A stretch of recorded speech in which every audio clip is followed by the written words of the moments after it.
아, 지금 순자산이 어느 정도 되세요? 한 40억 좀 넘습니다. 그러면 이렇게 카페 같은 데 오셔가지고 이렇게 주식 차트를 보시는 건가요? 일주일에 한 번 정도 이제 다음 주는 어떻게 하면 좋겠다. 배당으로만 보거든요. 11월 달에는 평균으로 해서 지금 이제 배당률 3.8%에 247만 원. 국장할 때는 차트 위주로 이제 사고 팔았는데 미장하면서는 거의 이렇게 차트 이렇게 많이 안 보는 것 같습니다. 볼 이유가 별로 없어요. 왜냐하면 계속 사기만 할 텐데 굳이 이게 뭐. 그러면 그 미국 주식 투자 시작 금액이랑 현재 금액은 비교하면 얼마 정도 되실까요? 그때 미국 주식 투자할 때 한 1억 정도, 한 8억 조금 안 돼요. 오늘 나스닥이 정말 많이 빠졌어요. 어떻게 멘탈 관리를 하고 계신지. 네, 저도 오늘 미장에서 하루 2천만 원 넘게 빠졌는데 뭐 특별한 타격감은 없는 것 같고요. 저번에 블랙 먼데이라고 할 때도 그때도 미장에서 하루에 3,500만 원 넘게 빠졌던 것 같은데 크게 신경을 쓰고 있지 않습니다. 그 배당금 때문에 그러는 거죠. 주식 투자의 배당금은 나를 지켜주는 방패이자 갑옷이라고 생각을 합니다. 특히 이 배당금이 갑옷이자 방패라는 걸 느낀 게 2022년 그 나스닥 하락장이었거든요. 나스닥이 또 33% 넘게 빠졌을 때도 저는 크게 타격감이 없었어요. 하루에 3,500만 원, 2,500만 원 빠져도 뭐 1년 동안 계속 저가에 매수하면 되기 때문에 그러면 더 싸게 사고 배당금은 늘어나기 때문에 이런 하락장에서 배당 투자의 진가가 드러나는 것 같습니다. 특히 기술주를 엄청 투자하고 계시는데 구글 비중을 30% 낮췄다고 들었어요. 원래 저는 이제 기술주를 4년 전부터 거의 한 주도 안 팔고 이렇게 사기만 했었는데 유일하게 기술주 중에 매도가 있었던 게 이제 구글이었습니다. 구글을 매도한 이유는 이제 크게 두 가지인데요. 첫 번째는 요즘 AI 검색에 제가 퍼플렉시스트라든가 이렇게 챗 GPT를 써보면 앞으로 구글이 AI 검색에서 이길 수 있을까 하는 좀 회의감이 들었고요. 그 다음에 이제 법무부 반독점 소송하니까 이게 한순간에 끝날 것 같지는 않고 두고두고 주가에 반영이 될 것 같아서 구글을 매도를 하고 기술주를 줄이는 건 아니고 뭐 아마존이라든가 마이크로소프트라든가 TSMC 같은 걸로 해서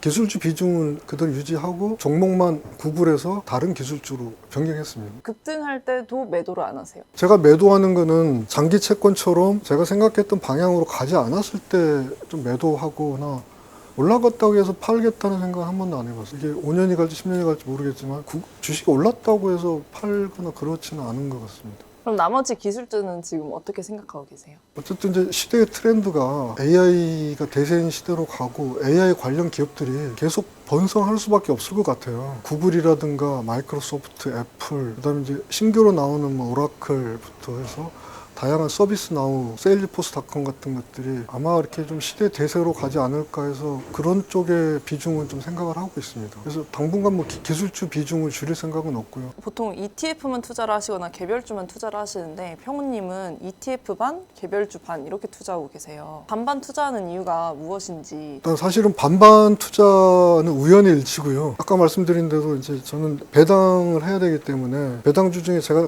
안전하다고 생각한 SCHD와 디버라는 거를 사실은 이제 한 20% 정도 포트에 넣어두고 나머지는 이제 지수를 좀 따라가기 위해서 개별주밖에 없거든요. 지수를 아웃퍼폼하기 위해서는.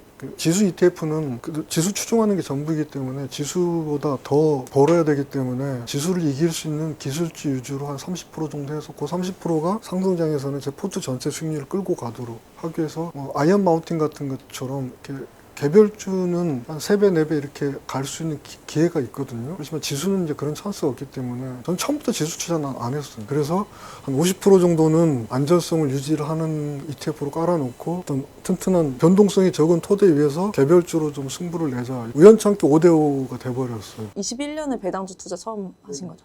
그때 초반이랑 지금을 비교했을 때 어떻게 투자 방식을 가지고 계신지. 그때하고 지금하고 달라진 건 없고요. 배당 나오면은 재투자하고 월급 나오면 그냥 투자하는 그런 거였고 지금도 마찬가지인 것 같습니다. 그때는 배당금이 엄청 적을 때잖아요. 그렇죠. 그때는 제가 조금 뭐 여유 있는 게 좀 있어서 계속 매달 다 거기다 투자를 했었습니다. 배당금을 조금 볼륨을 키워야 되겠다 싶었거든요. 미장에 맨 처음에 투자했던 게 한 5천만 원 정도였고요. 그리고 이제 국장에 있던 거를 조금씩 빼서 미장으로 옮기면서 국장을 2021년 7월에 다 100% 정리를 했고요. 그러면서 이제 미장에 대한 배당주에 대한 확신을 가지면서부터는 지금까지 거의 사기만 했던 것 같아요. 매도는 아까 말한 대로 특정한 경우 빼놓고는 거의 없었고 제 종목 중에 보면 거의 1위부터 15위까지 거의 매수만 했지 매도한 거는 극히 일부분인 것 같습니다. 나이대별로 자기에게 가장 적합한 투자 방법이 궁금할 것 같아요. 이게 이제 투자는 이제 사람마다 나이도 있고 소득도 있고 자기 스타일이 있기 때문에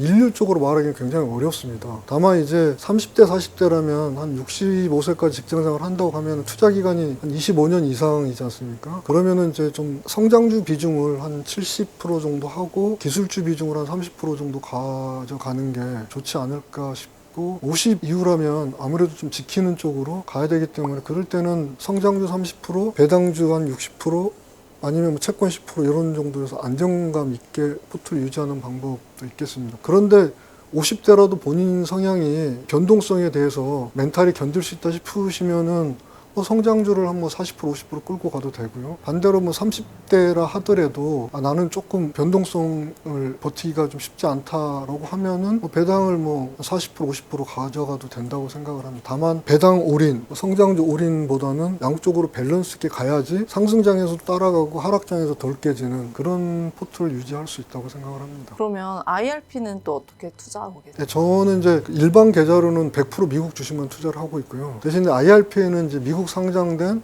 커버드 콜을 좀 섞어서 하고 있습니다. 그래서 타이거 나스닥이라든가 슈드에 커버드 콜 쓰는 것들이 있거든요. 왜냐하면 이제 그거는 비과세이기 때문에 좀 고배당을 받아서 재투자하는 쪽으로 해서 IRP 쪽에는 고배당주 커버드 콜을 좀 많이 넣고요. 그래서 전체 이제 배당률을 4% 정도 유지하는 그렇게 가고 있습니다. 배당금으로 어디 투자하거나 어디를 투자하거나. 종목 이야기 같은 게 해도 돼요? 네네. 저는 이제 IRP로 투자하는 게 크게 타이거 나스닥 100 타겟 커버드 콜하고 타이거 미국 배당 다우존스 타겟 커버드 콜하고 플러스 고배당주 채권 혼합하고 그다음에 이제 에이스 미국 30년 국채 이렇게 한 4종목 정도 하고 있고요. IRP. 그리고 저 국채 커버드 콜이 있어요. 비중이 많지는 않는데 그 아무튼 커버드 콜 조금 해서 IRP 계좌로는 이제 고배당주를 조금 좀 안심하고 담고 있고요. 그러면 배당률이 어느 정도 되실까요? 에이스하고 플러스가 한 3%, 4% 되기 때문에 둘이 합치면은 7%, 8%? 2024년 시장을 회고해 본다면 어떠셨나요?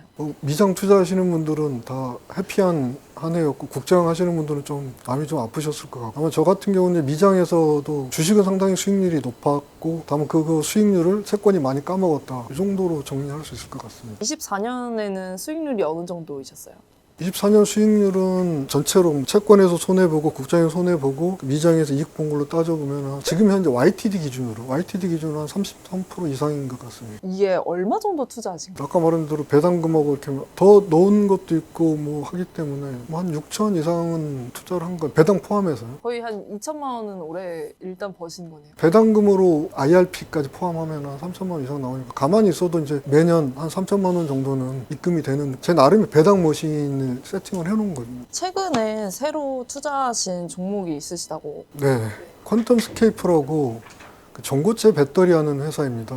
퀀텀 스케이프 홈페이지 들어가서 쭉 조사를 해보니까 일정대로 되면은 2025년이나 2026년에 전고체 배터리 최초화 상용화가 가능하다고 판단이 되거든요. 그래서 일단 공부 차원에서 한 몇백 주 사서 일단 묻어놓고 확신이 될 때마다 수량을 늘려가려고 일단은 우리나라 유튜브에 퀀텀 스케이프를 기술이 별거 없다고 하는 유튜브도 있어서 그 유튜브도 보고 해가지고 이게 진짜인지 아닌지를 계속 하면서 만약에 진짜로 2026년에 자기들이 발표한 대로 상용화가 가능하다면 퀀텀 점프를 할 수 있는 종목이 아닐까 싶어서 계속 지금 스터디하고 있습니다. 그리고 25년의 시장 전망은 어떻게 보세요? 그 일개 블로거가 시장을 전망하는 게 쉬운 일은 아니지만 제 개인적인 감으로 생각하면 상당히 울퉁불퉁할 거라고 생각을 하고 있습니다. 25년에는 훅 떨어졌다가 훅 오르고 사람들의 멘탈을 많이 괴롭히는 상당히 심적으로 괴로운 한 해가 되지 않을까라는 생각은 개인적으로 해보고 있고 그런 상황이 왔을 때도 흔들리지 않아야 되겠다는 마음가짐은 계속 지금도 혼자 트레이닝을 하고 있습니다. 그러면 25년에는 어떤 투자 전략을 세우고 계세요?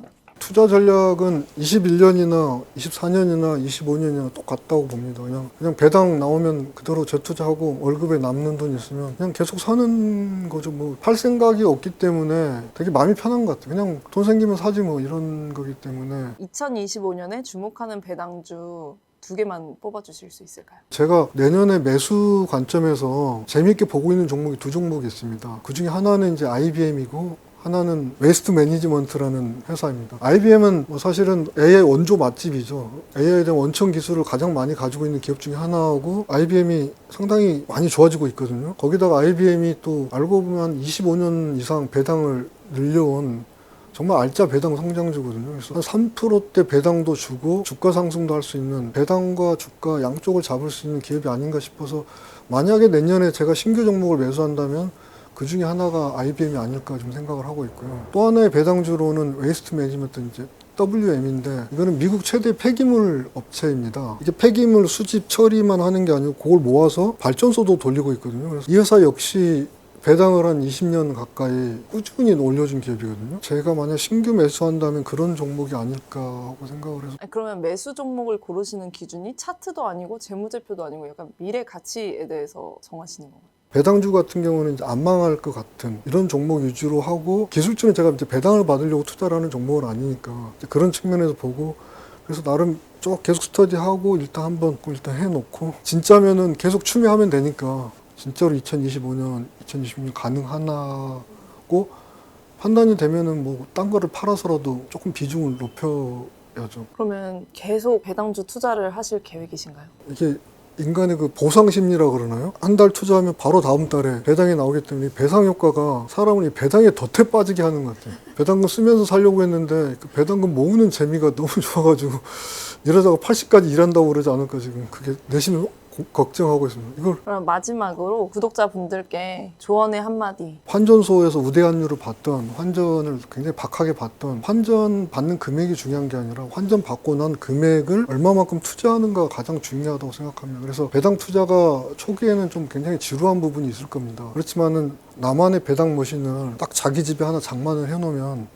그렇게 든든할 수가 없습니다. 아침 출근할 때 환전소 환전하러 갈 때 그 환전소에는 정말 빌런들이 많지 않습니까? 그 빌런들한테 당할 거 생각하면 환전소 가기가 굉장히 싫은데 이 배당 머신을 생각하면 아 오늘 가서 환전해 와야지. 예, 배당 받아서 배당 머신 키우지. 그래서 이제 그런 측면에서 배당 투자를 권하고 또 배당 투자라는 거는 아까 말씀드린 대로 이렇게 시간을 투자하는 거기 때문에 시간을 쭉 가다 보면 어느 순간에 어떤 배당 가수원처럼 사시사철 과실을 수확할 수 있는 굉장히 좋은 수단이라고 보기 때문에 집집마다 배당 머신을 하나씩 장만하셔서 마음 편한 투자를 꾸준히 이어가시길 바랍니다. 싱글파이어 구독자님 2025년에 성공적인 배당 투자하시고 꾸준하게 투자를 이어가시기를 진심으로 기원 드립니다.